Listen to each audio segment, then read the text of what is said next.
Another thing that happened, which I alluded to before, was a virtual explosion in the different Ketubah texts.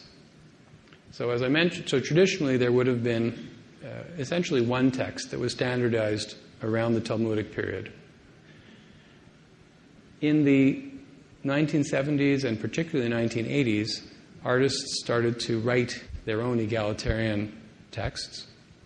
And as we'll see in the next couple of slides, we've come to the point where there was a text really for virtually every situation and for every couple.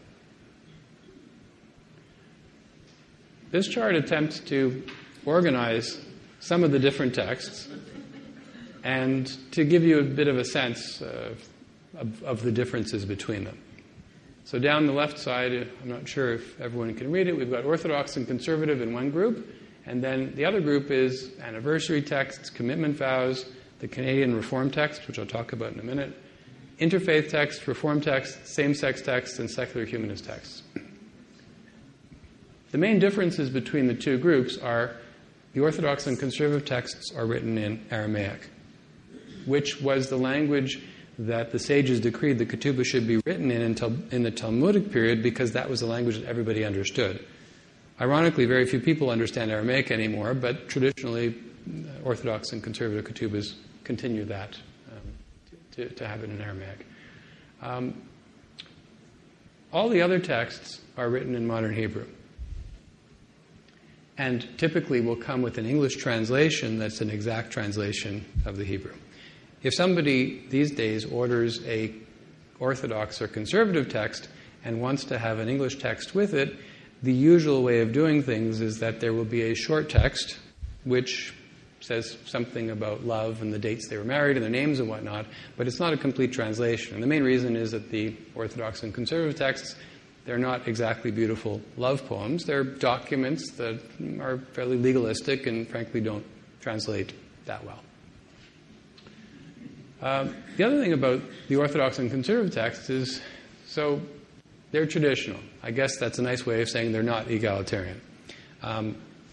The Ketubah for its time was a revolutionary document in that it provided for a woman financially in the case of either divorce or the death of her husband.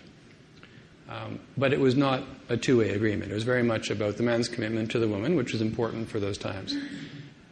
As you can imagine, people who were writing and reading the first Jewish catalog were becoming much more interested in equality, and so all the other texts are anything that's promised one way is promised the other. They're reciprocal and very much balanced. And lastly, this I mentioned earlier. Yeah, so this I've already covered, which is the English text. In the Orthodox and Conservative ones, well, there'll be a short text, whereas in the others, there'll be a complete translation. And the English text for many couples today is as important or more important than the Hebrew text. So this is an example of an Orthodox text. Just to give you a rough sense, this is without the English. It's relatively short. This is the Lieberman Text, which is a text that was developed by Rabbi Lieberman, and it's something that came out of the conservative movement. It's very interesting because it attempted to solve a problem which had emerged over the ages, but was of particular concern in recent times, which is that if a couple would divorce and the man would not grant a get, the woman would be an aguna. She would be essentially stranded, anchored, chained. She could not remarry Jewishly. So what Rabbi Lieberman did was to add a section to the Orthodox text, and you can actually see from the slide. I mean, that's the Orthodox text. This is the Lieberman text. So the section was added to attempt to deal with that situation. There are other ways of dealing with it. There are some Orthodox rabbis who will handle it with a separate prenup. The idea being, don't mess with the traditional text, but we are still concerned about it. So that's a couple of different approaches to that. The Canadian Reform text is significant in that, as far as I know, it is the only Reform text that is A, required by Reform rabbis, and B, that makes an attempt to address the aguna issue. there's wording in here that references the Beit Din Tzedek, so it references the Reform Beit Din, and my understanding of it is that it's basically, should the couple's marriage break down, they are required before the Reform Beit Din to release each other.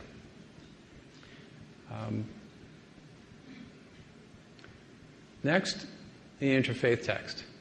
So, many people, the Ketubah never imagined interfaith marriages. Tradition, it obviously encouraged Jews to be marrying Jews. In the reality of today's society, there are many interfaith couples, and interestingly enough, interfaith couples want ketubahs. Anecdotally, what we often find is that it's the non-Jewish fiancé who says to the Jewish one, "Hey, you know what? We've got to honor your tradition. Let's make sure we get a ketubah."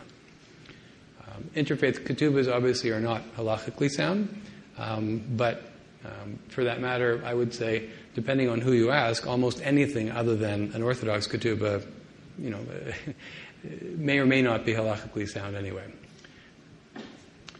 Next, following in a similar vein, is a same-sex text.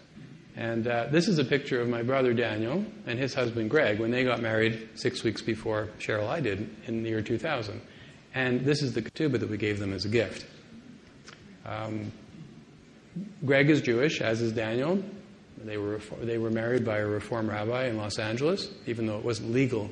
The marriage was not legal in Los Angeles at the time. And it was important to them, obviously, to have a ketubah. And this particular ketubah is by an artist by the name of Mikey Caspi out of Boston. And she and her husband, Aran, were innovators in coming up with a wide range of texts to be able to include and embrace a wide range of Jews and weddings.